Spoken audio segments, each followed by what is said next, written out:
Do you think a man could have directed this show? It made sense for a woman to direct it, I think, because it really sits in that female perspective a lot of the time. But there are many capable men. I hope that we get to a point where the gender of a director is just not even a conversation, but it is an exciting moment in cinema and certainly new. I was up to 1 a.m. I had to watch this right through to the end last night because it's just so gripping. So, Rupert, I mean, the twists and turns are non-stop. So when you first read the script, was this an easy yes? I assume it was like, oh, yeah, please. No, it was a very, very hard no. It was a very much no, I have no interest in this kind of world of entitlement and privilege or even politics, really. Especially not a politician who does what this guy is accused of doing. So it wasn't an easy yes at all, but the caliber of my colleagues and the director S.J. Clarkson, and indeed the writing was great. So it was, in the end, it became a no-brainer. Yeah, because what's great about this is they're all complex characters. That's why I would have thought as an actor this would be something you'd want to get your teeth into. Although it's disturbing issues, every single character in this has something else going on, and you're always trying to read what is happening here. So is that something maybe for you, Sienna, that you went, okay, this is complicated, but it's something I'd like to get my teeth into?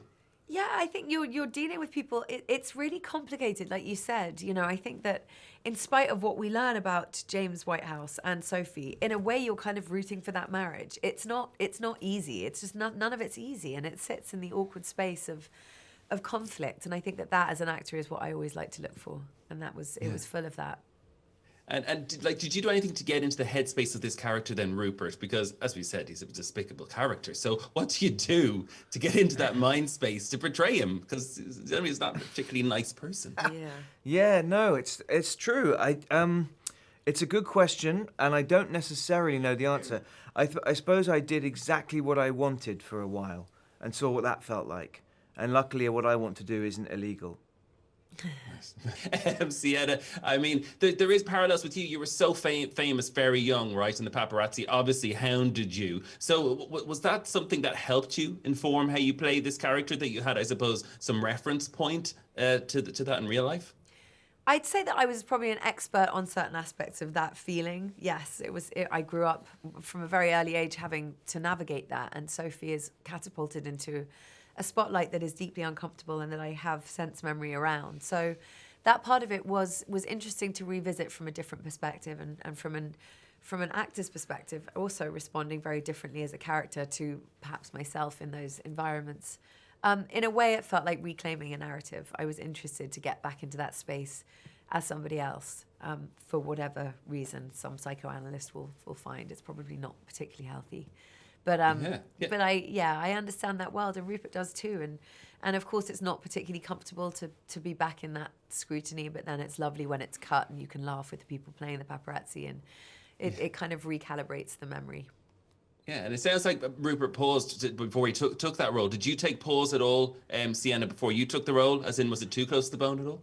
You know, I thought about it. I definitely asked a few questions, but the caliber of people, like Rupert said, was so high, and I got sent these 6 scripts, and David E. Kelly and Melissa James Gibson's names were on them, and I love those 6-part dramas. I love The Undoing. I love Big Little Lies. I was very excited to make something that people want to watch, having spent most of my career in independent cinema, which 7 people see, and I'm proud of. But it's quite nice to be in something that people actually want to watch. And I also was ready to come back to England and be around my family and play somebody English, which I realize I very, very rarely do. It was much more of a character than I'd anticipated. I thought I might be able to kind of just like arrive and do it, and I realized that she's so different. She's got that real contained, stoic British thing that I'd never really mastered. It was complicated, but I'd also wanted to work with S.J. Clarkson, our director, for a long, long time. And yeah. And it's a brilliant job that she does. I mean, it's beautiful to watch as well. The transitions in this, even scene to scene, and the endings are like you're stepping sometimes from a scene from the past, it's a flashback, into a current scene, like in a courtroom. I loved those transitions. Were they hard to film at all, Rupert, in the sense that you're obviously ending somewhere and appearing somewhere else? Was there continuity just had to be thought about a little bit, I assume? Yeah, because obviously when you film, you tend to film all the scenes that are in one location at the same time. So all the lift scenes or all the corridor outside the lift scenes. So we would, constantly having to remember whose version of events is this? Is this, Olivia's version or James's version? And or then there's the kind of surreal thing of Sophie suddenly there, and so that was sort of dream world. So SJ had to keep us all very honest on that one. Okay. And for you, Sienna, was the role draining at all? I was wondering, because everybody, as I said, is a complex character. Mira's probably one of the most complex in it. The opener scene, even from the opening of the whole thing, that scene where she first finds out about the affair and everything at home, is that hard? I was talking about headspaces with Rupert a second ago. Is that hard to just continuously do for a shoot? Do you know what I mean? Because there's not really a scene where you're not having something to deal with. You know, the knocks keep coming for that character, and it's hard to do that. It's an ugly space to sit in, and it's painful. And of course, everybody in all of our jobs, you have memories and you draw on those things, but there's also catharsis in going there. There were definitely moments where I felt extremely drained and sad, and Rupert's an incredible scene partner, and we would sit in the intensity that we needed to sit in. But then we became such good friends that we definitely had laughs as well. And SJ managed to keep the levity on set really afloat, because we needed that. It's shock after shock after shock for my character, and I did go home exhausted, but I knew that was probably conducive to giving that performance, or playing that woman. She needs to be slightly damaged and broken. And Rupert, did you guys get to do a lot of rehearsal time? Sometimes on these projects you hear it's very quick. So did you get that time to, because as much as this is a complicated problems in the marriage, we have to believe that it was a loving marriage before the situation. So did you get to do a lot of rehearsal at all?